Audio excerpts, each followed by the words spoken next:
focusing on generation theory, and then we will have a short comments. So I request Madam Geeta Pathak Sangroula to highlight on generation theory and to relate it with the jurisprudence. Thank you. विद्यार्थीहरूलाई पनि वास्तवमा इच्छा हुँदाखेरि भनेर बोलाउँदा अब यहाँ अलि थोरै देखिरहेछ यद्यपि त्यो चाहिँ एडभान्स जुरिस्प्रुडेन्स एउटा सब्जेक्ट छ र जुरिस्प्रुडेन्स भित्र पनि थुप्रै कन्टेम्पोरेरी इस्युजहरुमा एडभान्स जुरिस्प्रुडेन्सको छलफल हुनु पर्दछ भन्ने मान्यताले काठमाडौँ स्कुल अफ लको यो सारै राम्रो सुरुवात हो धेरै साथीहरूले यसमा काम गर्नुभएको छ रिसर्च बेस पनि हो वास्तवमा रिसर्चले यस भनेपछि यो यसलाई हामीले लन्च गरे हो अब यस अर्थमा म यहाँ आज ह्युमन राइट्स अब त्यो यहाँनिर ह्युमन राइट्सको ग्रुप पनि हुनुहुन्छ अब जसलाई हामीले धेरै यो चर्चा गरि पनि सकेका छौँ तर त्यो भनेर के हुन्छ भने मल्टिडिसिप्लिनरी सेमिनारमा आफ्नो विषय आउँदाखेरि मेरो कमन भयो भन्ने होइन सबैजना बसेको ठाउँमा सबैको विषयलाई हामीले सुन्नुपर्छ भन्ने त्यो पनि एउटा त्यसलाई हामी हार्मोनियस एउटा हार्मोनी कायम गर्ने पनि भन्छौँ र कतिपय छलफल गर्ने क्रममा त्यसलाई अझ प्लस कमेन्ट पनि गर्दा जुरिस्प्रुडेन्शियल एस्पेक्टबाट कमेन्ट गर्दा त्यसलाई अझ प्लस पनि हुने भएको हुनाले यो फिलोसफी ह्युमन राइट फिलोसफी लगाएको छ अब म यहाँनिर यहाँहरूलाई एउटा यहाँ अघि त्यहाँ पर बस्दा के गर्ने भनेपछि होइन हेर्दैमा राख्ने हो कि यो मुद्दाको जस्तै भन्ने कुरा आयो होइन यो सुरु गरिसकेपछि डिसिप्लिनमा जानुपर्छ भनेको हुनाले समय फेरि हाम्रो तोकिएको खासको समय सबै यहाँलाई थाहा छ 5 बजेसम्म जान्छ भनेर भन्नुभयो अघि एकजना साथीले अनि 5 बजेसम्म जाँदाखेरि 9 घण्टा हुने रहेछ 8 घण्टा भन्दा बढी त मान्छे सुत्न पनि सक्दैन 9 घण्टा चाहिँ सुन्ने अब आफू सुनेर बस्दाखेरि मलाई के थाहा भने सुन्नु चाहिँ बोल्नुभन्दा बढी टायर्ड भइदो रहेछ अब थाहा छैन त्यो किनभने अलिकति बढी त्यो सबै कुराहरूलाई लिइरहनु परेको पनि होला त्यसले गर्दा यहाँनिर मलाई म यहाँहरूसँग अब युवराज सर आइसके पछाडि मात्रै त्यो भनेर सुरु गर्नुपर्ने हुन्छ अब युवराज सर पर हुनुभयो भने चाहिँ त्यहाँनिर त्यो भन्नु भएन युवराज सरको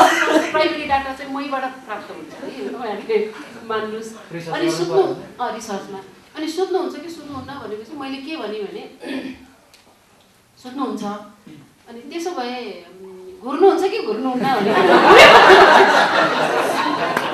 अनि मैले भने तपाईँले किन सोध्नु भयो होइन यो यत्रो विषयहरू उहाँलाई यत्रो समयसम्म कताकतै गर्नुहुन्छ यत्रो धेरै कुरा छ त्यो त उहाँको उमेर जति छ त्यति नै समय नसुतिकन बस्यो भने मात्रै त्यो सबै कुरा थाहा हुन्छ भनेपछि मैले के भने सपनामा पढेको देख्नुहुन्छ अनि त्यो पढेको कुरालाई घुर्दाखेरि जुरिस्प्रुडेन्शियली घुर्नुहुन्छ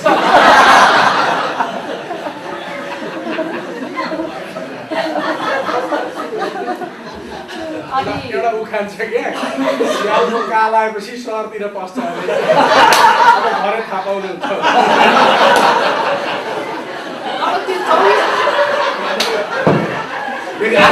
आज पनि उखान छ पार्किङ डग सेन्डअप बाइक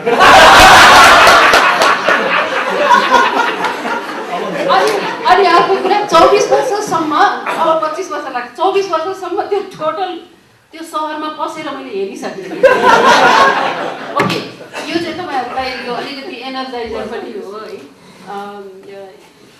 अब यहाँनिर फेरि ह्युमन राइटकै कुरा गरौँ योभन्दा ठ्याक्कै अगाडि जस्तो कर्पोरेट रेस्पोन्सिबिलिटीको कुरामा मलाई लाग्छ ह्युमन राइटको जहिले पनि ह्युमन राइटको सब्जेक्ट रिलेसनल सब्जेक्ट हो human right is not isolated सब्जेक्टै होइन के विषय पढिरहनु भएको छ भन्दा human right and gender justice भन्दा जेन्डर जस्टिसको विषय चाहिँ स्पेसिफिक भयो त्यसभित्रको तर ह्युमन राइट्सको विषय त्यहाँभित्रको ह्युमन राइट्सको विषय चाहिँ रिलेसनल सब्जेक्ट हो र इम्पावरिङ सब्जेक्ट हो तपाईँले जुन विषय पढिरहनु भएको छ त्यसको इम्पावरमेन्ट त्यसको जस्टिफिकेसन एउटा भ्यालिड जस्टिफिकेसन र सबैलाई चित्त बुझाउन सक्ने जस्टिफिकेसन ह्युमन राइटको माध्यमबाट यहाँले दिन सक्नुहुन्छ that is why human right is very very important because this is not an isolated subject, rather this is relational subject. It has a chain relationship with all the dimensions. That is why this is multidimensional. There had been one interesting instance I should refer while talking about hierarchy.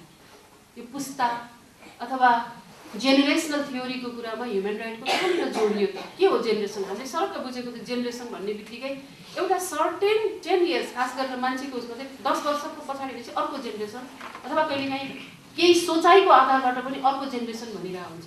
तर किन human राइटमा यो जेनेरेसनको legacy राखियो भन्ने कुराको पनि यसको औचित्यता छ। एउटा उदाहरणबाटै सुरु गरौँ। काठमाडौँ स्कुल अफ लले पहिलो masters degree LLM human right gender जस्टिसबाट सुरु गर्यो। And that was the pioneer subject.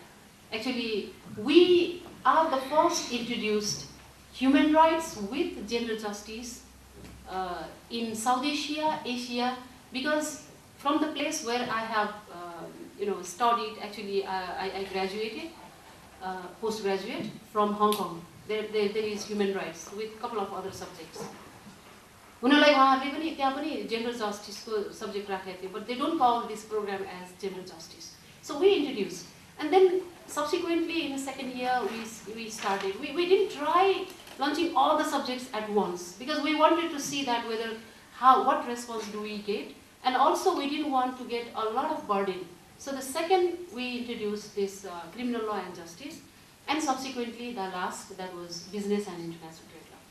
From Ratapur to here, and यहाँ आइसकेपछि क्यान्टिनमा यसको पछाडि छ है मैले यहाँलाई त्यो ब्याकग्राउन्डको भनेको प्रपोजिसनमा र क्यान्टिनमा बस्दाखेरि केही साथीहरूले आएर के भन्नु नि, म्याम हामीले त पढेको सब्जेक्ट भनेको त तिमीहरूको त थर्ड क्लास सब्जेक्ट हो भन्नु। कसले भन्यो? बिजनेस लले। अनि के कसरी गर्दा रहेछन्, जसरी doctor first, engineer second, lawyer third, अनि त्यसपछि अरू ह्युम्यानिटिज, त्यसमाथि ह्युम्यानिटिजभित्र पनि एजुकेसनको त कामै छैन भन्ने एउटा ह्युम्यानिटिजको कुरालाई पढाइको कुरामा, पोलिटिकल साइन्स लगाएको कुरामा छैन भन्ने हाम्रो एउटा माइन्ड सेट छ नि। त्यो माइन्ड सेट चाहिँ वास्तवमा सब्जेक्टमा पनि यहाँनिर के अप्लाई भयो। अनि मैले के भने त्यो त आफ्नो आफ्नो सोचाइको कुराहरू हो। म एउटा ह्युमन राइट्सको ब्याकग्राउन्डबाट आएको कुरामा म पनि बिजनेस लको दायराबाट बाहिर जान सक्दिनँ। अघि भर्खर कर्पोरेट रेस्पोन्सिबिलिटीभित्र कर्पोरेट सोसियल रेस्पोन्सिबिलिटीको कुरा जहिले पनि आउँछ। CSR. Can we talk about corporate responsibility in isolation with social responsibility? No. Because whatever we have been doing, ultimately we have been serving for each and every individual, every human being. किनभने human बिइङकै लागि human बिइङले नै चलाएको भए हुनाले त्यो चाहे technical एस्पेक्टबाट होस्, ultimately त्यसको फेरि जस्टिफिकेसन त we are doing and running for ourselves हैन, in different manner. Same here criminal law and justice. I don't see detach from human right. Criminal law justice अझ सब्जेक्टको आधारबाट भन्ने हो भने जस्तो बिजनेस लमा आइपी छ, intellectual property right. To a large extent we talk about our potentiality, whatever we have earned and learned, should also be considered as a property, not just limited within the physical property. हामीले त्यसलाई IP right, IP having a lot of dimensions about the human right. So it is not detached.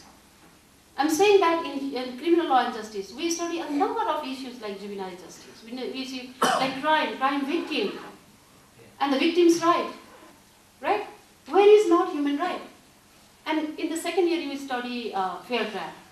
Then we talk about how to be protected from arbitrary and unlawful arrest and detention. What are fair trial?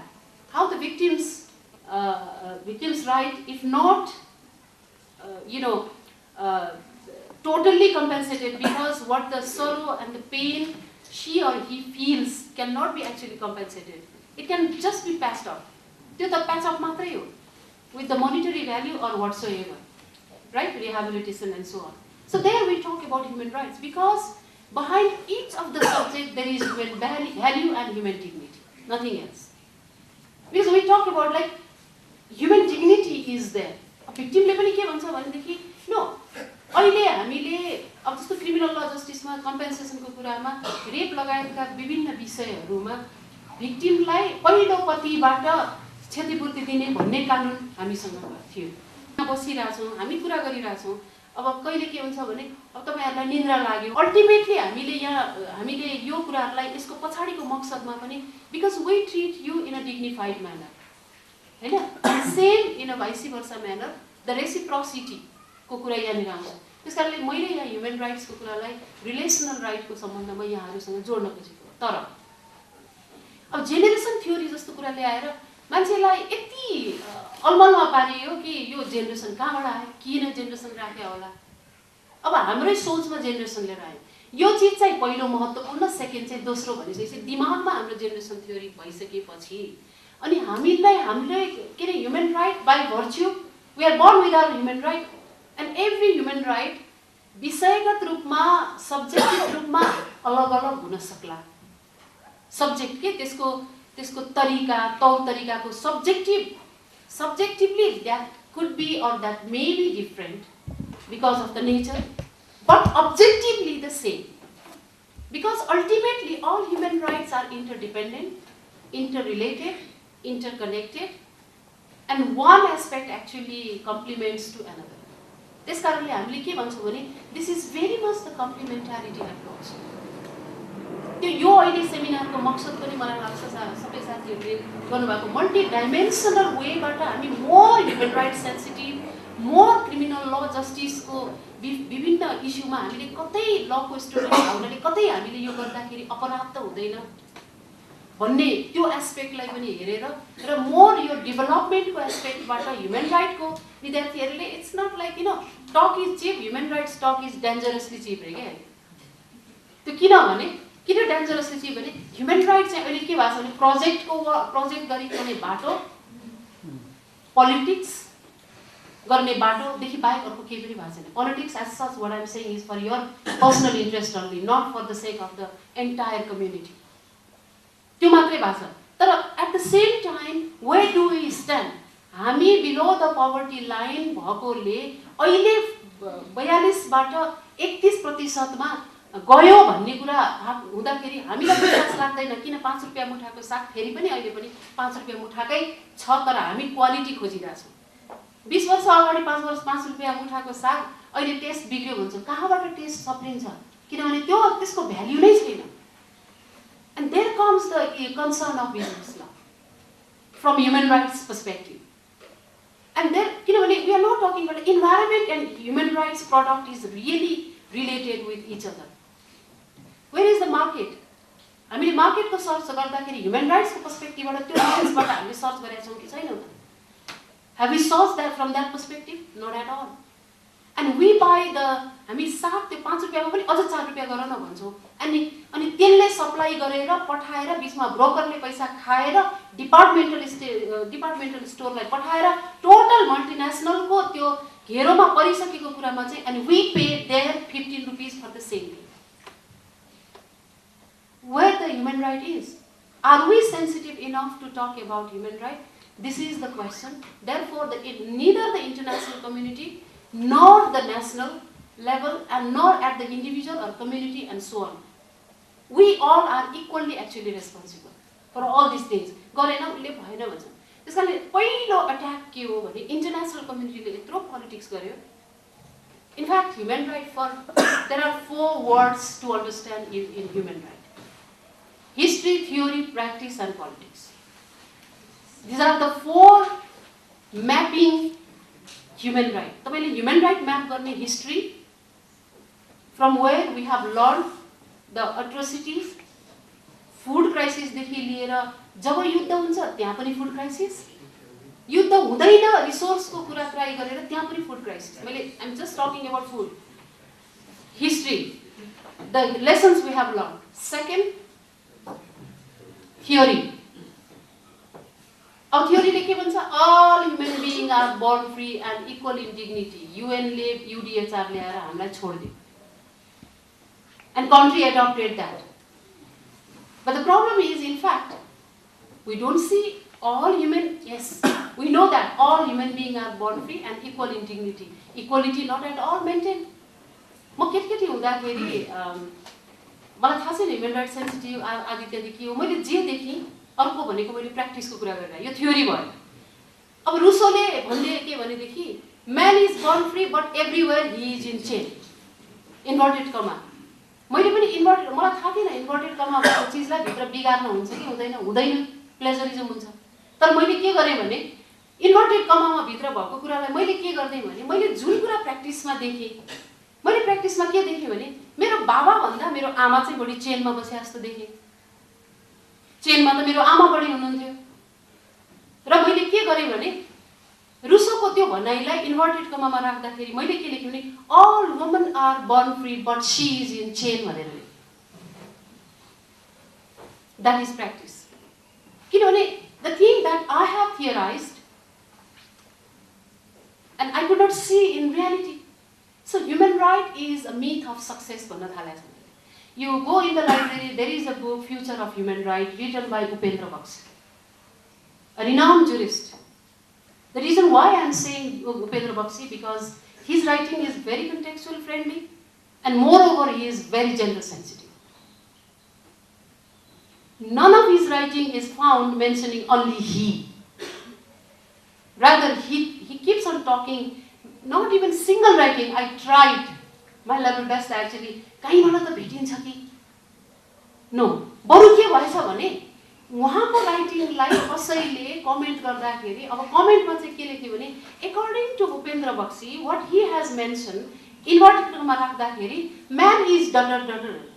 He didn't mention anywhere man. लेख्ने मान्छेको माइन्डसेटमा man नै त्यो उहाँले भनेको कुरा C पनि man नै हो भनेर म्यान राखेको कुरा भयो। मैले यसलाई भन्न खोजेको के भने the future of human right actually mentions all this pain and pleasure. होइन जुरिस्प्रुडेन्समा तपाईँहरूले त्यो धेरै छलफलहरू पनि गर्नुहुन्छ कम्पेरेटिभ जुरिस्प्रुडेन्समा बेन्थम लगायतका कुराहरू है। तर यो इस्युमा हामीले ह्युमन राइटको यो डाइमेन्सनलाई हामीले कसरी हेर्छौँ त भन्दा अब थ्योरी होइन प्र्याक्टिस मैले त्यो भने प्र्याक्टिसमा त के भने प्र्याक्टिसमा त nothing is seen equally being enjoyed from हामीले भन्छ neither realised not recognised not guaranteed even if guaranteed not no access छैन ग्यारेन्टी छ एक्सेस छैन। अनि मैले के भन्छु भने मेरो लागि बन्या होइन भन्छ। किनभने ग्यारेन्टी गर्दा हुँदै गर्छ नि त्यो संविधानमा ग्यारेन्टी त्यो अन्तर्राष्ट्रिय कानुनहरूले भनेको के र उसले कहिले बुझ्दैन। एउटा त्यो फार्मर जसले 5 रुपियाँको सागमा डिस्क्रिमिनेटेड भइरहेको छ, एउटा त्यो महिला जसले चाहिँ दिनभरि फार्मिङमा काम गरेको छ तर मोही उसलाई पत्याइदैन, उसले त त्यो कुरा बुझ्दैन। अनि so therefore this is what the practice is about. There is no access at all. Indicator हामीले हेर्नुपर्छ। मैले अघि के मेन्सन गरेँ गरिबी हाम्रो घट्यो भनेर रेमिटेन्सबाट गरिबी घटेको कुरा, रेमिटेन्स बढेको आधारबाट त्यहाँ एक्सप्लोइटेड भएर एभ्री टाइम 3 जनादेखि 4 जना हरेकचोटि तपाईँ दुबईको फ्लाइट दुबईको त्यो फ्लाइ दुबई भन्ने त्यो पनि एमिरेट्स होइन फ्लाइ दुबई चढ्नुहोस् त्यसमा हरेकचोटि तपाईँ आउँदाखेरि लास लिएर आएकै हुन्छ त्यहाँको के अरे वर्किङ उसको लास पनि हुन्छ सँगसँगै अर्को जिउँदो लास पनि के हुन्छ भने सँगै गएको म यति मेरो कागज नभएको हुनाले मलाई थुनामा परेँ आउँदाखेरि रित्तो हात लिएर फर्केको छु घर कुन मुखले फर्किने होला भनेर मैले आई इन्टरभ्युड जिउँदो र त्यसपछि डेड बडी दुइटै त्यहाँ लासहरू दुइटै आइरहेको हुन्छ। मैले भन्न खोजेको के भने त्यहाँ पठाउन्जेल र हुन्जेल हुनेले यहाँ पठाएकोबाट र त्यहाँभित्र सेक्सुअली एक्सप्लोइटेड भएर सेक्सुअल एक्सप्लोइटेसन र कमर्सियल सेक्सुअल एक्सप्लोइटेसनबाट पनि आएको मनीबाट रेमिटेन्सबाट हाम्रो गरिबीको रेखा तल झरेको। It is not by standard that we have. यदि गरिबीको रेखा झरेको भएदेखि लोड सेडिङ किन बढिरहेछ? इन्डिकेटर त एउटा मात्रै हुँदैन हैन, ह्युमन इन्डेक्सले त एउटा मात्रै इन्डिकेटर भन्दैन। त्यसकारणले यो चाहिँ हो प्र्याक्टिस। इनफ्याक्ट गरिबी घटेको छैन। The last that is politics. पोलिटिक्समा के भने the most obvious politics that we can see being done by the international community. International कम्युनिटीले के गरिदियो भने पोलिटिक्समा अब जब युएन आयो 1945 मा युएन आइसके पछाडि अब त्यति बेला चर्चा भयो अब एउटा संसारलाई नै हुने ह्युमन राइट्स कन्भेन्सन बनाउने भन्ने भयो। एन्टायर कम्युनिटी बसेर के भने होइन युनिभर्सल डेक्लेरेसन भनौँ त्यो चाहिँ एउटा यस्तो दस्तावेज बनाऊ जसलाई हामीले र्याटिफाई गर्न नपरोस् अनुमोदन गर्न नपरोस्। मैले एउटा मोनिजम डायरिजमको क्लास लिएको थिएँ, तपाईँहरू हुनुहुन्थ्यो। हामीले कसरी जान्छ डोमेस्टिकेसन प्रोसेस भने त्यो अनुमोदन गर्न नपर्ने दस्तावेज बनाऊ भनेर universal declaration of human rights बनायो। त्यहाँ बस्दाखेरि फिजिकल्ली प्रेजेन्ट हुँदाखेरि unanimously adopted except those who were not absent who were not present. जो त्यहाँ थिएनन् नभएकोदेखि बाहेक सबैले युनानिमसली एडप्ट गरे इन्क्लुडिङ चाइना। थुप्रै मिडल इस्टका कन्ट्रीहरूले पनि त्यहाँ बसे। अब त्यहाँ बसिसके पछाडि उनीहरूलाई त त्यसको पछाडिको दायित्व बोध गराउनु थिएन। अब त्यसपछि कन्भेन्सन बनाउने भनेर सिभिल पोलिटिकल राइट र इकोनोमिक सोसियल कल्चरल राइट्सलाई सबैलाई अब केही कुराहरू युडिएचआरले युनिभर्सल डिक्लेरेसन अफ ह्युमन राइटले त्यो कुराहरूलाई ल्याएको थियो। अब एउटा कन्भेन्सन बनाउन त यसलाई दुईटैलाई राखेर भनेपछि एन्टायर जगतमा पोलिटिक्स भयो। पोलिटिक्स के भयो भनेदेखि सिभिल एन्ड पोलिटिकल राइट्स र इकोनोमिक सोसियल कल्चरल राइट्स अलग अलग हुनुपर्छ।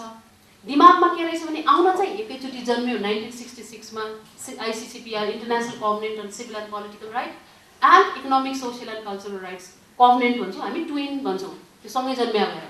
But the problem was the international politics, because of the international politics the civil and political rights got immunity, the lot of importance as कसैले अब के भन्न थाल्यो भने यो चाहिँ फर्स्ट जेनेरेसन हो है भने। किन भएछ भने सुरु बेलादेखिको त्यो England, in this regard Yuvraj sir is very right, the वेस्टर्नरहरूले के गरे भने म्याग्ना कार्टा भनेर ल्याए, सबै लाइफ, लिबर्टी, सिक्युरिटी, फ्रिडम यो कुराहरू मात्रै भए, none of the provisions was related with the means of subsistence of the general people. त्यही भएर अमेरिकन डिक्लेरेसन भनेर ब्रिटिसको कोलोनीबाट फर्केबुल गर्नको लागि 18th सेन्चुरीमा आएको। अब त्यो इन्डिपेन्डेन्ट म डिटेल जान्न, त्यसले पनि फेरि के कुरालाई राख्यो भने त्यही लाइफ, लिबर्टी यो भनेर पर्स्युएट अफ ह्याप्पिनेस। अब त्यसले हामीलाई के लाग्यो भने यो पर्स्युएट अफ ह्याप्पिनेसले अलिकति बढी जीवनयापनका कुरा पनि गर्छ कि भन्दाखेरि छैन, त्यसले पनि गरेन। र French declaration of the rights of the man and citizen भनेर राख्यो। अब लिङ्ग्विस्टिकली त नजानु, हामीलाई धेरै चित्त दुख्छ ह्युमन राइट जति डकुमेन्ट एउटा ग्रुपको लागि आएकै होइन। म्याग्ना कार्टाले फ्री मेन भन्यो, त्यो आएकै होइन।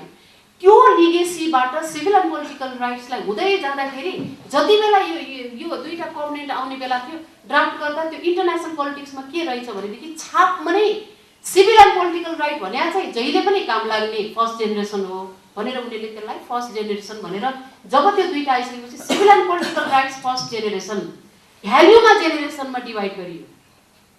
यो चाहिँ फर्स्ट जेनेरेसन एउटा विद्वान छन् 1979 मा फ्रेन्च जुरिस्ट, यो क्यारल भासक भन्ने, KAREL VASAK है, भासक भन्ने पनि हुन्छ, तपाईँले अब धेरै इमिडिएट साथीहरूले त सक्छ। सो क्यारल भासक फ्रेन्च, अनि उनले के गरे भनेदेखि human rights are divided into generation theory. मैले यो च्यालेन्ज किन गरेँ भने उनले यो कुरालाई civil and political rights as first generation भनेर, economic social and cultural rights are second generation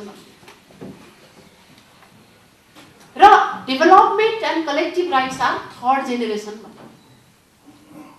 अब बिस्तारै आउँछ, पछि आउँदै गरेकोलाई जेनेरेसन भन्नु त स्वाभाविकै होला। एकैचोटि जन्मेर कसरी दुईटा जेनेरेसन भयो, यसको पछाडि मैले यो विषयलाई तपाईँहरूसँग भन्नै पर्छ। If you are interested, I would be there talking with you more in detail with all the assumption. This is merely based on the assumption, अनुमानमा आधारित भएको थियो। And I have challenged this by writing one article that is called Breaking the Generation Theory. I challenged, and I don't know whether, I mean, many jurists, many people, जहिले पनि के भने generation थ्योरीबाट सुरु गरेर human राइटको एउटा document तयार गर्ने भयौँ हामीले। थुप्रै दिग्गज न्यायाधीशज्यूहरू पनि त्यसमा हुनुहुन्थ्यो, म कोअर्डिनेटर थिएँ, अहिलेको चिफ जस्टिसको पनि कोअर्डिनेटर थिएँ लकिली त्यो रिसर्चमा।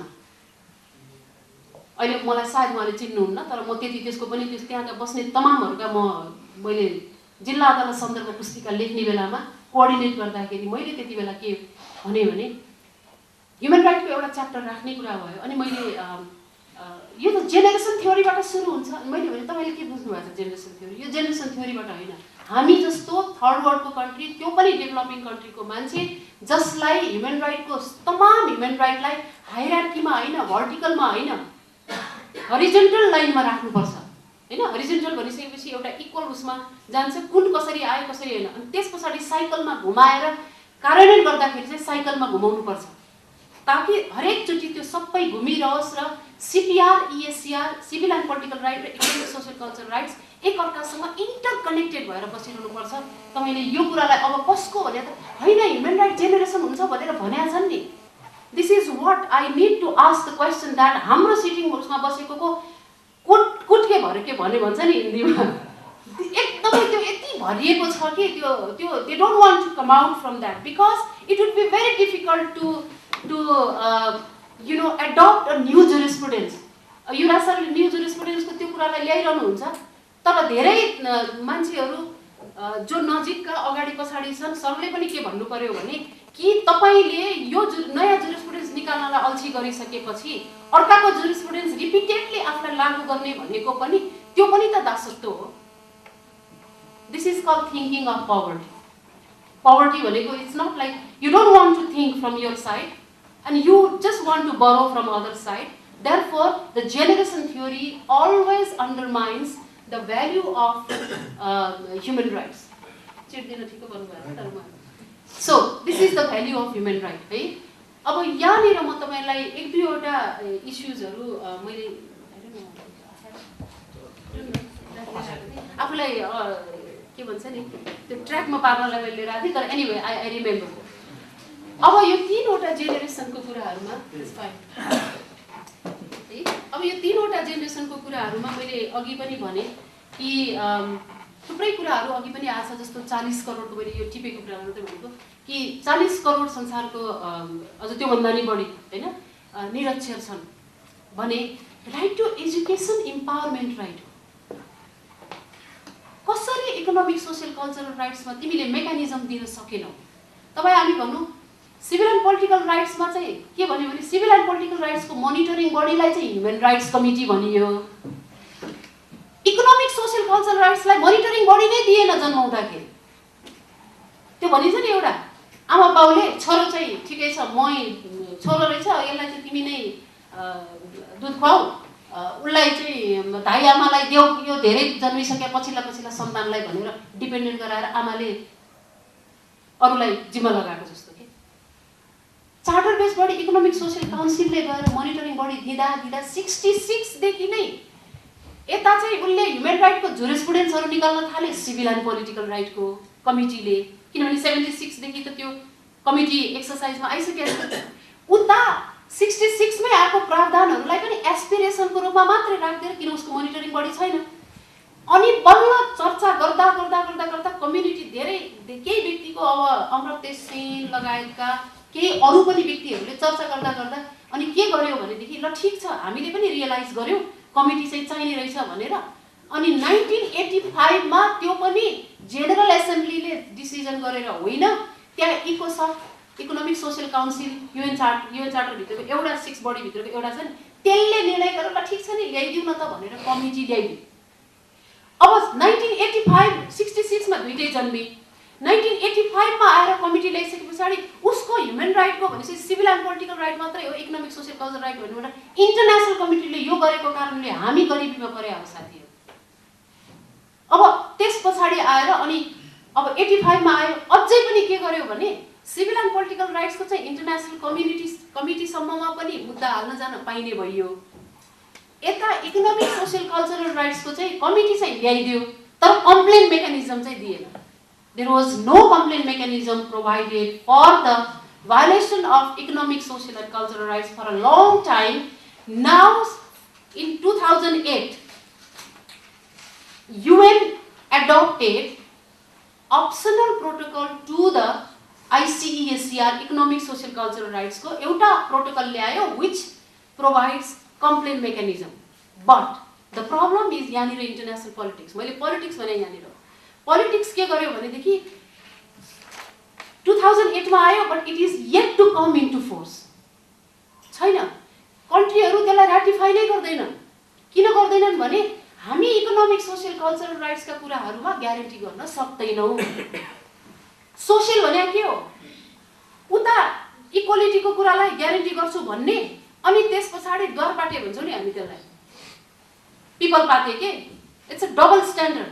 And the international community also played the double standard by saying that with regard to the social discrimination, because ESC भनिसकेपछि त economic social and culture fine you may cry for lack of resources which is also not in the case resource पनि नि कसैले यहाँ season नै किनेर लिएर आउन सक्छन् मन लागेको फलफुल किनेर खान सक्छन् कसैको लागि चाहिँ आफूले फलाएको किवी पनि टेस्ट गर्न पाउँदैनन् बजारमा जान्छ दुधको टेस्ट थाहा छैन धेरै व्यक्तिलाई किन दुध बेच्दाखेरि पैसा आउँछ मैले जीवनयापन गर्नुपर्छ त्यसकारणले दुध हामीले खान पाउँदैनौँ मेरो छोराछोरीलाई दिँदैनौँ भन्छ इजन्ट इट द अब यो कुराहरूमा हामीले कसरी यसलाई हेरिरहेको छौँ भने इन्टरनेसनल पोलिटिक्समा त्यस्तो कुराको कम्प्लेनको लागि चाहिँ दिएन सोसियल डिस्क्रिमिनेसनलाई पनि यसले जस्टिफाई गर्यो इकोनोमिक डिस्क्रिमिनेसनलाई जस्टिफाई गर्यो जबकि इकोनोमिक भन्ने कुरा मोबिलाइजेसनको प्रश्न हो म तपाईँहरूलाई भन्नु मैले मेरो त्यो पेपरमा अहिले अपडेट गर्दैछु मैले के भनेको छु भने maybe it is not the developing country is not perhaps lacking crying for lack of resources. Nepal is not poor at all. It is all about the lack of mobilization and the mental management. यो पनि म्यानेजमेन्टको कुरा हो त्यसकारणले हामी गरिब छैनौँ look at the resources it's all about the किन कालीकोट मुगु हुम्ला जुम्लामा खान नपाएर मान्छे मर्छन् र जाजरकोटमा सिटामल नपाएर व्यक्ति मर्छ जबकि क्यान्सर र हार्ट पनि ट्रान्सप्लान्ट गर्नलाई बाहिर चाहिँ सक्छन् सिटामल नपाएर मर्ने र एउटा त्यो के चक्की रे डायरियाको के चक्की भन्छ नि एउटा जिङ्क हैन त्यो एउटा ट्याब्लेट नपाएर मान्छे मरिरहेका हुन्छन् भने त्यस्तोमा मान्छे मरिरहेको कुरामा त्यो म्यानेजमेन्टको क्राइसिस हो कि के हो एभ्री इयर यो सिजनमा डायरिया हुन्छ पनि थाहा छ र एभ्री इयर ड्राउटको ले पनि यो पनि थाहा छ पानी परे पनि लोड सेड पानी नपरे पनि लोड सेड पानी पर्यो भने के भनेदेखि बिग्रियो रे धेरै फ्लड बाढी आएर अर्को भने पानीको मिटर तल गएर lord said what is this is all about the crocodiles cry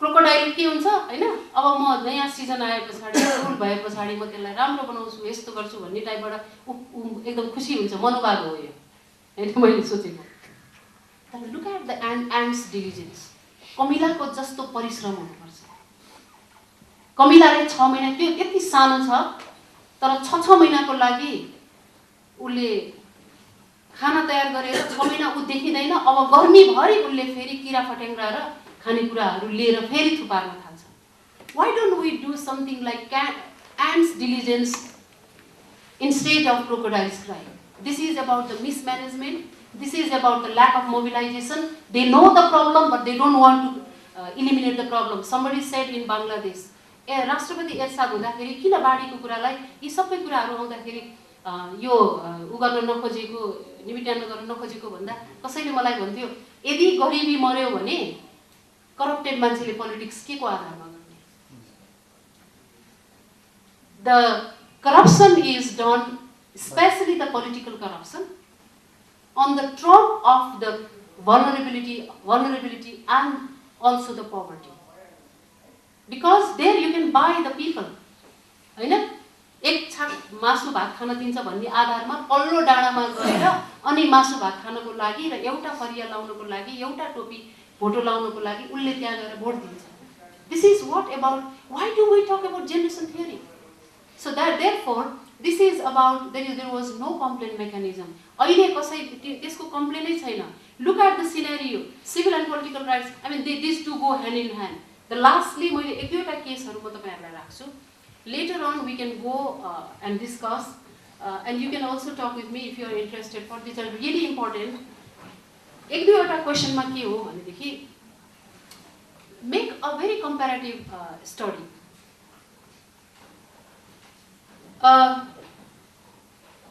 everyone भनौं न कन्स्टिट्युसनमा के भन्छ भने everyone has right to legal representation त्यो चाहिँ which has been considered as civil and political right that means you can hire as many as you can as long as you can afford that is the affordability and the lawyers are available for you चारवटा एक कुरा हो साथीहरु availability affordability अनि दुईटा चाहिँ के भने accessibility र acceptability कल्चरलमा चाहिँ acceptability भन्छ कल्चरली एक्सेप्टेड हुन्छ कि हुँदैन भनेर अब मैले यहाँनिर तपाईहरुलाई अब म क्वेसनमा I'll go back because I'm little bit fast हैन because I'm running out of time. Actually we are running out of time.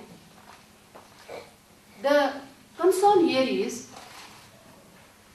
right to legal representation. तपाई हामीले आफ्नो इच्छाले कानुन व्यवसायी राख्न पाउने अधिकार सिभिल एन्ड पोलिटिकल राइट्स तपाईले आफ्नो इच्छामा पाउनुहुन्छ. But Article 24 of the interim constitution at the same time sub article 10 मा नसक्नेले legal aid पाउँछ but in accordance with law.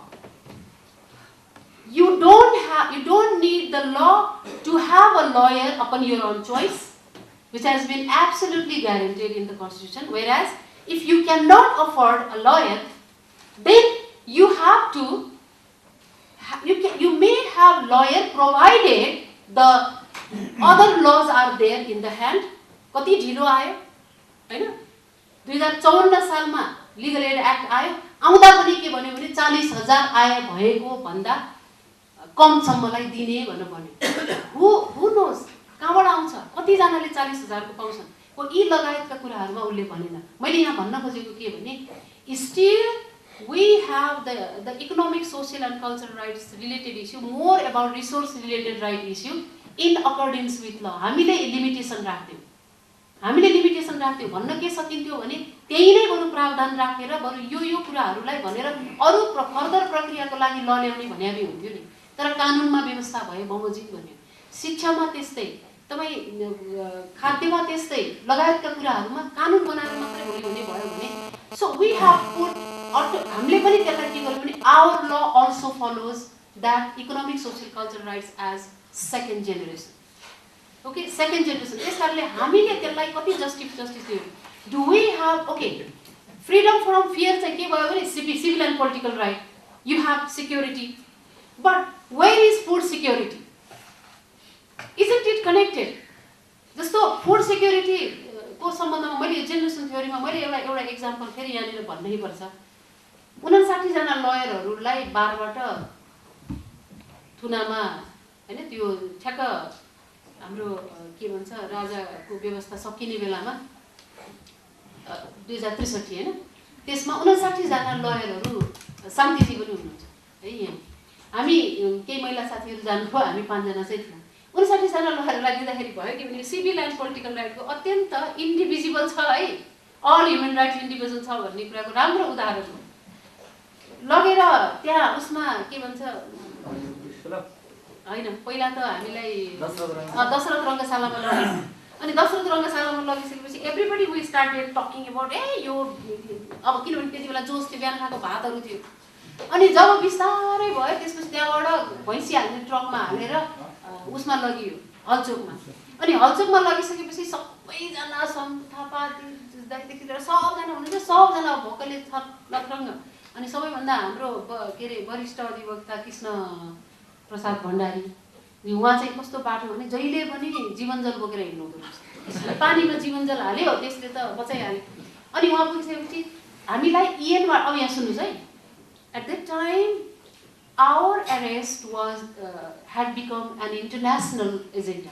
Internationally monitor गरे हुनाले OSCHR को UN मार्टिनदेखि लिएर सबै त्यहाँ हाम्रो पछि लाग्यो हुनाले the security forces did know.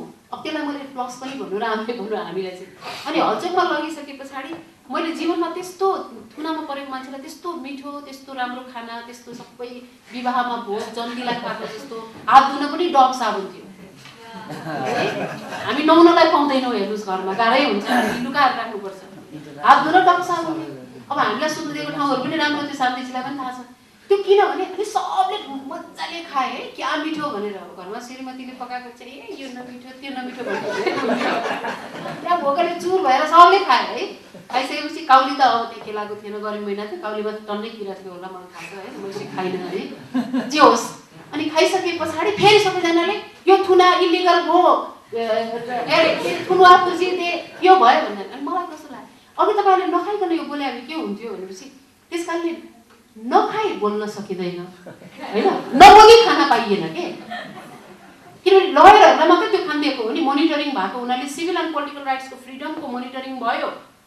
खाना दिइयो खाना नखाइकन फेरि अरू कसैले बोल्न सकेन. So right to food and freedom of expression here is interconnected. You can't divide what comes first. Same here in political all issues. मैले एउटा इक्जाम्पल मात्रै दिएको हो है. त्यस कारणले 2-3 वटा यी इस्युजहरूमा 2-3 वटा केसहरूलाई तपाईँहरूले हेर्नुभयो भने do we have right to die? अब तपाईँहरूलाई सोध्या do we have right to die? के कानुनले मर्न हुँदैन भनेर लेखाएको छ कि छैन? छ कि छैन? होइन, मार्न हुँदैन पो. Do we have right to die or not? In a number, I mean, किनभने नि त्यो कानुन नहेरिकन पनि हामी सर्वै भन्छौँ, नो भन्छौँ. किनभने ऊ र उसको पछाडि थुप्रै लाइफ, राइट टु लाइफ त्यहाँ एसोसिएट हुन्छ. तर एउटा केस थियो सुब्रमण्य भन्ने साउथ अफ्रिकाको. साउथ अफ्रिकाको कन्स्टिट्युसन बेस्ट हो है अहिलेसम्म. किनभने South Africa is not a party to the economic, social and cultural rights covenant. It has signed only. तपाईँलाई थाहा छ साइन भनेको चाहिँ लिगल अब्लिगेसन हुँदैन. तर उनले 1996 को कानुनमा सबै अधिकारहरू इन्टरडिपेन्डेन्ट हुन्छन् र न्यायोचित हुन्छन्. That is justiciable. All basic rights भन्छन् उनीहरूले. All basic rights are justiciable भनेर सबै बेसिक राइट्समा यी इकोनोमिक, सोसियल, कल्चरल राइट्सका अधिकारहरू, हाउसिङ, सेल्टर, फुड, सबैलाई पनि उनीहरूले अनलिमिटेड रूपमा नै, मतलब कुनै पनि हाम्रो जस्तो इन अकर्डेन्स विथ ल भनेको छैन. त्यो सबै अधिकारहरू त्यहाँनिर उनीहरूले राखेका छन्, मतलब साउथ अफ्रिकाले. अब प्रब्लम के भयो भने जब कन्स्टिट्युसन आयो 1998 मा एउटा केस के पर्यो भने सुब्रमण्य. म तपाईँहरूलाई अहिले सुब्रमण्य मात्रै लेख्नु होला होइन, पछि त्यो केसै चाहिन्छ. अनि त्यो केसमा के भयो भने त्यो उसको गरी किडनी फेल भयो र एट द सेम टाइम अरू केही क्रोनिक डिजिज पनि सँगसँगै थियो.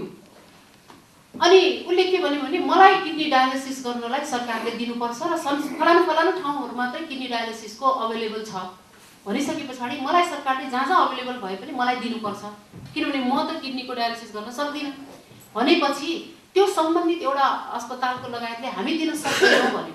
र उनले के भन्यो भने रिपोर्टमा यो व्यक्तिलाई यदि किडनी अर्को प्रत्यारोपण, होइन किडनी मृगौला प्रत्यारोपण, किडनी ट्रान्सप्लान्ट गर्न सकिने भएको भए हुन सक्ने भएको भए चाहिँ त्यो समयसम्मको लागि डायलिसिसमा राख्न सकिन्थ्यो. But the patient is in the chronic situation and there is no possibility of kidney being transplanted. So therefore it is हामीले चाहिँ अब मर्छ भन्ने टाइपको, मतलब किडनी अर्को दिन नसक्ने भएको हुनाले डायलिसिस पनि दिन मिल्दैन भन्यो. अनि त्यस पछाडि यो केस कन्स्टिट्युसनल कोर्टमा गयो साउथ अफ्रिकाको. साउथ अफ्रिकाको कन्स्टिट्युसनल कोर्टले के भन्यो भने same being based on the report उसलाई दिन हाम्रो सबै अधिकारहरू जस्टिसिएबल छ, सबै छ. तर अब उसले चाहिँ के भन्यो भने कि त मलाई बचाऊ कि मलाई राइट टु डाई, तिम्रो मर्न पाउने अधिकार छ भनेर सुब्रमण्यले भनेको थियो. अब त्यहाँ के भन्यो, तिम्रो मर्न पाउने अधिकार त छैन, तिमीलाई बचाउनु पनि राज्यको कर्तव्य हो. तर तिम्रो अवस्था चाहिँ कस्तो रहेछ भने किडनी अब तिमीलाई कहिलेसम्म डायलिसिस गरिरहने, किनभने तिमीलाई त अर्को किडनी ल्याएर दिनलाई मिल्दैन भन्यो रिपोर्टले. त्यस कारणले अर्को किडनी हाल्न नसक्ने भएको हुनाले तिमीलाई यो मिल्दैन भनेर केस डिसमिस गर्यो. अब केस आज छिनियो, 2 दिनपछि ही डाइड बाई सक और by disease, questionable. One of the students of ours, now she is studying in LLB 5th year, has done a very critical question and very good research asking the question about the Subramani's case from the right to life perspective. कुनै व्यक्तिलाई मृत्युदण्ड दिने छ भने पनि treatment गरेर मात्र मृत्युदण्ड दिनुपर्छ, that is the rule. And how come that Subramani was just expecting that he is dying, therefore dialysis is not possible? How can you connect right to life and then right to life, whether he had right to life or not? अब तर पछि आएर correct गर्यो, 2000 मा आएर एउटा ग्रुटबुम भन्नेको केसमा चाहिँ करेक्ट गर्यो. म त्यही मात्रै रिलेट गर्छु. ग्रुटबुम भन्नेको केसमा करेक्ट गरिसके पछाडि एकछिन करेक्ट गरे पछाडि ग्रुटबुमको केसमा चाहिँ उसले के भन्यो भने कि हाउसिङको केसहरूको सम्बन्धमा हाउसिङको जस्टिसिएबल हुन्छ र त्यो ठाउँबाट अन्त सार्नुभन्दा पहिला उसलाई अल्टरनेटिभ हाउसिङ दिनुपर्छ भने there are number of case in India you have Olga Tellis भन्छ 1985 को आइएम नट रिफरिङ अर्थात् के छ भने मान्छेको के भन्छ नि एब्सोल्युट मिनिमम ग्यारेन्टिज भन्छ है for the survival there is absolute minimum guarantees are absolute further empowering guarantees are the issue of progressive realization. केही चाहिँ तपाईले इमिडिएटली पुर्याउनु पर्छ यदि मान्छे मर्न लागेको छ भने तर केही चाहिँ उनीहरुलाई फेरि बिस्तारै इम्पावर गर्नुपर्ने खालको इकोनोमिक सोशल कल्चरल राइट जस्तो एजुकेसन लगायत कुरा छ भने एजुकेसन भित्र पनि प्राइमरीलाई गर्नै पर्छ अब नेपाल त झन् एक स्टेप अहेड छ कन्स्टिट्युसनले सेकेन्डरी सम्म ग्यारेन्टी गरिदिएको छ स्कुलै नराख्ने कस्तो सजिलो भइहाल्यो हैन स्कुल भएन सेकेन्डरी सम्म दिने हो त्यो त्यसकारणले यी लगायतका कुराहरुमा तपाईले यो हेर्न सक्नुहुन्छ र हामीले रिलेट के गर्नुपर्छ भने चोरी भएको क्रिमिनल लको साथीहरुलाई चोरीको केस हेर्दा चोरीको केसको पछाडीको ब्याकग्राउन्ड पनि हेर्नुपर्ने र उसको जुबिनाइल देखि अथवा कहिलेदेखि उसको स्टार्ट भयो र चोरी भएको केसमा खाना नपाएर मरेर खाना नपाएर उले चोरेको केस र चोरी क्राइम भयो तर क्राइमको सर्फेसियल कुराहरु गर्दाखेरि फेरि त्यो पनि वकालत गर्नुपर्ने हो कि फ्रीडम फ्रम हंगर हुन्छ कि हुँदैन फ्रीडम अफ एक्सप्रेसन भएको जस्तै फ्रीडम अफ मुभमेन्ट हुन्छ फ्रीडम फ्रम हंगर चाहिँ नहुने अर्को सिक्युरिटी हुन्छ फुड सिक्युरिटी नहुने हो यी लगायतका कुराहरुमा हामीले थुप्रै इश्यूजहरुलाई हेर्नुपर्ने थुप्रै केसहरु हामीसँग छ पनि so this is really important the last what I have challenged is until and unless we do not challenge the generation theory by saying that all human rights are universal indivisible भनेको भने human right विभाजन गर्न सकिदैन nature could be different but the worth is still the same 100 रुपैयाँको एउटा बोतल लियो र अनि 100 रुपैयाँको अर्को कुनै चीज लिएको छ भने नि यो बोतल र उको फरक त भ्याल्यु त सेम हो नि isn't it value the same हो नि त्यसकारणले worth is equal nature of that particular object could be different utilization could be different but these are universal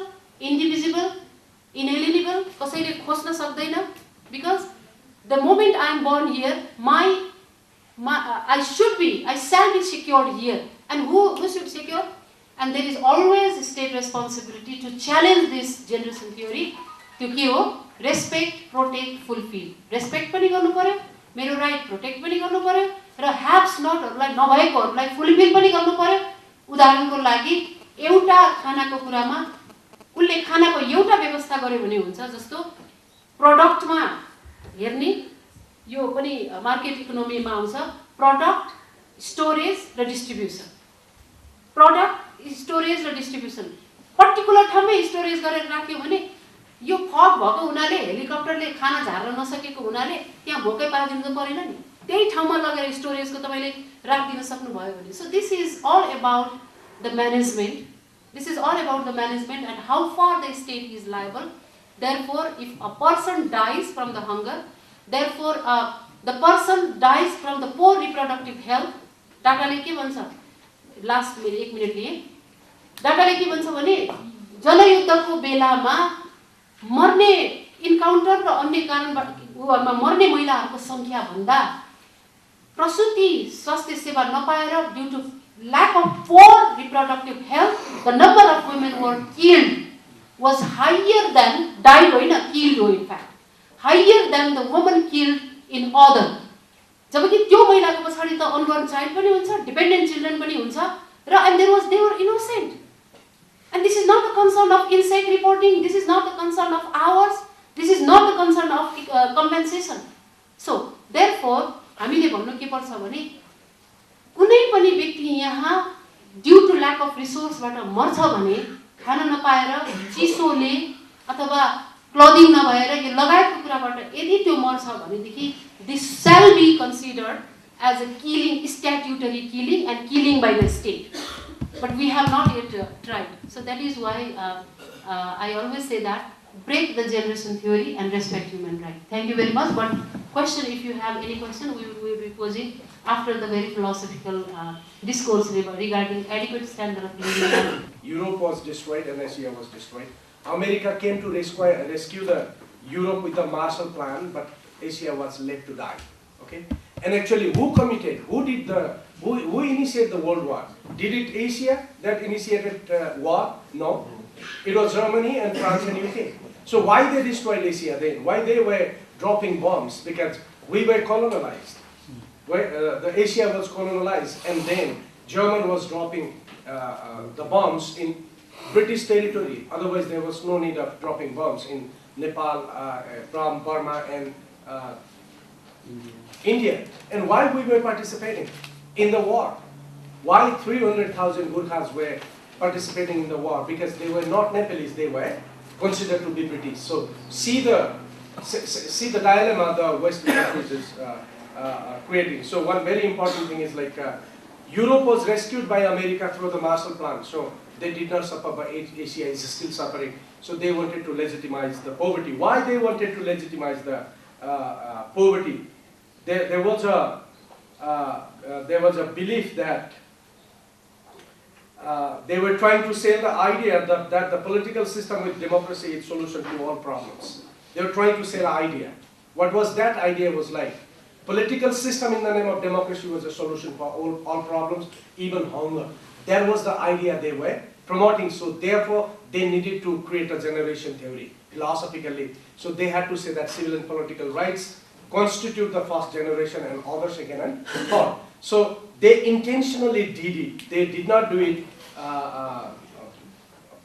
inadvertently or unknowingly. So it was a belief they had. So it was believed that the poverty is a wrong political system. So what they wanted to say is like poverty is begetted by wrong political system.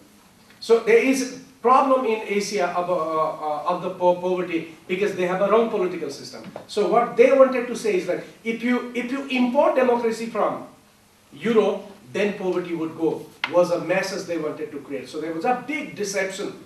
There was a big deception behind the poverty, behind the theory of generation, which we need to explore and we have to understand. One very important thing. Second, the generation theory was developed to degrade the economic and social rights, which was considered that democracy was essential and welfare was choice. So what they believed is like, generation is choice, it is logo, and welfare is periphery. So they did not think of economic and social rights again. They made civil and political rights as a logo because Western philosophy always believes on binary opposites theory. So some rights were considered logo and other, logo-centric and other not. So this was very important. The political system was logo and the economic welfare and distributive justice was periphery. So this is what you have to stand and then you have to be able to argue like why Western jurisprudence, human rights jurisprudence does not work, where it has begetted a lot of chickens in Nepal. Western jurisprudence, human rights jurisprudence का चल्ला नेपालमा पनि थुप्रो छन्, उनीहरुकै पैसा खान्छन्, उनीहरुकै कुरो गर्छन् र उनीहरुकै थ्योरीलाई सपोर्ट गर्छन्. So people who you have been developing a different alternative law should be very careful about the rights of the poor people, the rights of the people who live in poverty. So the primary concern of the Nepalese jurist should be to look after the welfare of the people. So distributive justice and democracy should equally important in our context. Two hidden psychological factors worked. One, that recognition of economic and social rights would create obligation to state, which Europe, the political philosophy believed, European political philosophy believed in, or founded on notion of limited government. What the European democracy believed? The limited government, not massive government. Only very few government was the belief of the Western democracy. So if you inherit or if you import economic and social rights as the obligation of the state, then what happens? It's a massive government. Government has to look after hospital, government has to look after education, government has to look after employment opportunity and everything. But European did not want that. So they said that, okay, if we give you the civil and political rights, you elect your representatives and make the government, that's all. So government is sitting, prime minister is sitting, but you can run the hospital, you can run the education, so everything was privatized. they did not want to do it. Why they did not want to have the bigger government? Why they wanted to look into the region of limited government? Because most Western society was the capitalist society and the government was controlled by capitalists. So capitalists wanted private economy, flourish and privatization, therefore they wanted the limited government. So if government had taken political and civil rights as well as economic and social rights, and then government was supposed to look after the health and education. So for that reason, they did not want to emphasize the enforcement of civil and political rights. So this was another deception, which was very serious, that also promoted the poverty. So we need to understand that rights have no generation. Rights have types, okay? Rights have no generation, rights have types. What are the types? Some rights are source rights and some rights are output rights. Some rights are result, some rights are source. Economic and social rights are source rights. They empower people to exercise civil and political rights. And if you give economic and social rights to the people, people will empower to enjoy civil and political rights, therefore they can participate in the system of governance. So this is what is very important. So we the people, we the students of law in developing countries should develop on development jurisprudence. What is the important aspect of law?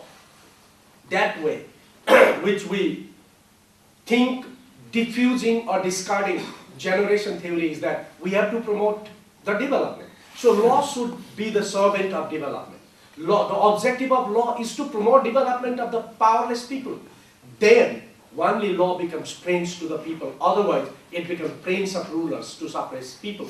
If we make the law subservient to development, then it becomes praise of people, and then therefore people can make this instrument of controlling abuse of the government. So therefore, we need to think jurisprudence from a completely different perspective. Only then, probably we can defend the human rights in our society. So what we say is like, let's start having a very careful thought about a new kind of jurisprudence which developing countries should promote. That means the law should serve the poverty, means law should serve to destroy the factors that promote poverty, means, other ways speaking, law should promote the rights of poor people. So the priority is for the poor, not for the rich people. Therefore, if you want to fight as a human rights lawyer and true jurist, and if you want to claim yourself as social engineers, then what is the responsibility begins from is that the 10% downtrodden population in Nepal, गरिब 10% तलको जसलाई कल्याण धनको महल अन्तर्गत राखिन्छ नि, त्यो कङ्गाल हो। त्यो कङ्गालले देशको टोटल जीडीपी को 3.7% को मात्रै एक्सेस छ। हामीसँग 3 खरबको बजेट छ, त्यसमध्ये तलको गरिब 10% भने कति भयो? 3 करोडमा 30 लाख हो। त्यो 30 लाखले त्यो 3 खरबमा जम्मा 3.7% जीडीपी मा मात्रै एक्सेस पाएको छ भने माथिल्लो धनी 10% ले चाहिँ त्यो जीडीपी को 29% 7% मा एक्सेस पाएको छ। त्यसैले the tax the government collects goes not to the poor but it goes to the rich. त्यसैले why civil hospital? Because civil employees, अब तपाईहरु कतिपय कर्मचारी हुनुहुन्छ, तपाईहरुको मैले आदेश गरिरहेको, but you don't die. You don't die. You can go to big hospitals and teaching hospital. So why civil employee hospital is the priority, whereas 9,000 women are dying every year because of the difficulties on giving birth to the babies or the male pregnancy. जब 9,000 महिला वर्षमा pregnancy को कारणले र बच्चा-बच्ची जन्म दिन नसकेका कारणले मरिरहेका छन्, उनीहरुका लागि स्पेशल हस्पिटल छैन। अनि हस्पिटल स्पेशल कसका लागि बनिरहेछ? सिभिल एम्प्लोइज को लागि, जबकि टिचिङ पनि छ, जबकि त्यहाँ वीर हस्पिटल पनि छ। आर्मीको हस्पिटल छ, पुलिसको हस्पिटल छ। Why this is? So enjoyment of rights, because poverty has not been a matter of concern of law, therefore poor have been crushed and rich have been protected. So this is where the law should be very much concerned. Therefore, law should be planned. Law should be planned by the planning commission, and The law should be researched, and we have to have a law which actually works for the benefit of the mass of the people, not for certain people. Let's see the private education, even Kathmandu School of Law, though it's a community college. Who comes to be educated here? Not the poor. Where does the poor go? In a law campus. But nobody teaches over there. There are no classes. Then his performance is very weak, except few exceptional students who, by their own efforts, they become quite nice. But general students, they do not pass in a good number. So where do they go? When there is a Lok Sabha examination, who passes the exams out? The students who have gone to very good schools. Then who actually holds the bureaucracy tomorrow? Those elites again. The ordinary people will not have chance to go. And that is where the women's comes in. That is where is the Dalit comes in.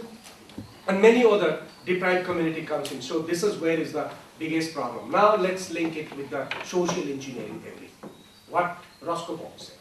Roscoe Pound said that restructuring is the objective of jurisprudence. Restructuring is the objective of law. So if the law is failing to restructure the society, then law is a dead law. So law here is not a black letters. It's not a black letters law that we have been talking about. We have been talking about the law which actually restructures the society and restructures. It keeps restructuring the society means the law that we have been talking about which facilitates the transformation of the society means the law leads the society to the progress, and progress here means addressing the problem of poverty means empowering people to enjoy their potentiality is what is the objective of law. Therefore, if the social engineering is the basic objective of the law, then how do we do it? Then it is our responsibility to create living law. We have to create living law. Like we have to educate people to develop their law. You have to go to the farmers and we have to educate the farmers how they can control pesticides.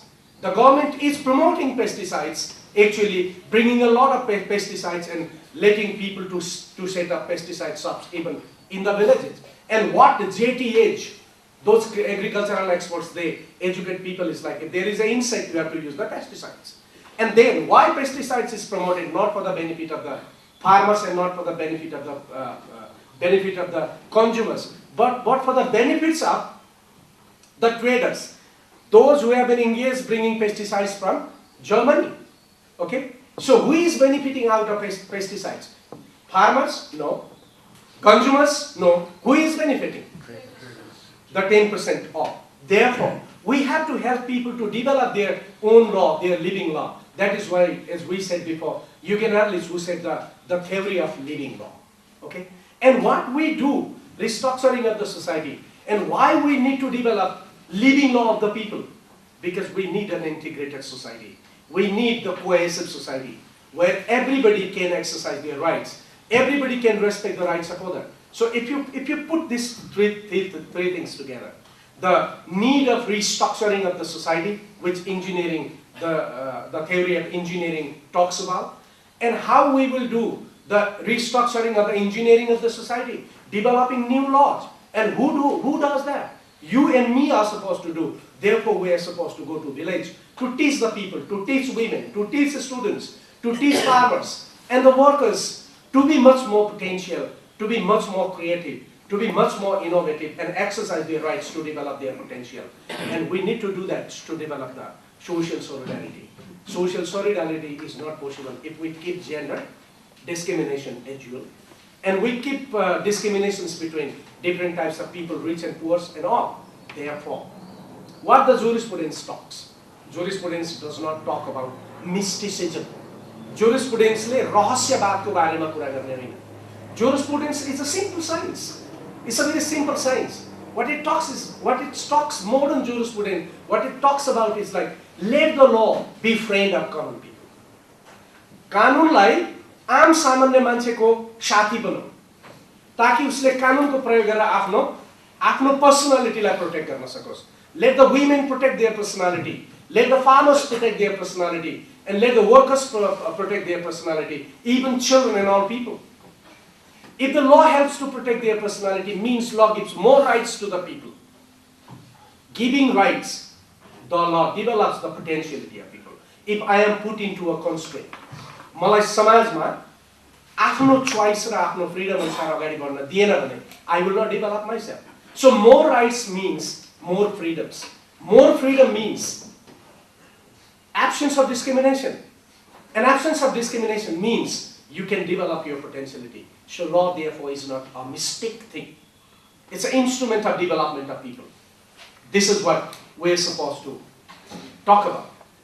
So lastly, you asked me the question, why Kathmandu School of Law is different? Why you should come to class? Is that what we believe? Therefore, you need to come to class. More class you come, more things we talk about. And when you get a degree, the degree would be very heavy, you know. The degree you take is very heavy. With the heavy degree you go, United Nations will give you a salute and give a good job. But if you do not take a good, very heavy degree, then your certificate would not be recognized. So please, make your efforts. How many hours I sleep, how many hours I work is not very important. What is important is like I have adequate information to teach. जति घण्टा सुते पनि मसँग तपाईहरुलाई पढाउने र यहाँका टिचरहरुसँग तपाईहरुलाई पढाउने पुरा इन्फर्मेसन छ. त्यसैले what we have been telling to you is like you squeeze us. तपाई हामीलाई निचोड्नुस्. हामीले तपाईलाई निचोड्ने होइन. So this is last class. प्रमाण. अब यस्ता क्लास फेरि तपाईको डिमान्डबाट मात्रै हुन्छ. तपाईले डिमान्ड गर्नु भए हुन्छ, तपाईले डिमान्ड नगर्नु भए हुँदैन. So let's make an agreement. So जसले डिमान्ड गर्छ त्यसलाई हामी पढाउँछौँ. अर्को चोटिबाट जो आउँछ त्यो डिमान्ड गर्न small group we will teach and we will help them to have a heavy degree. Those who do not come, you can take a light degree. With this I finished my class. Thank you very much.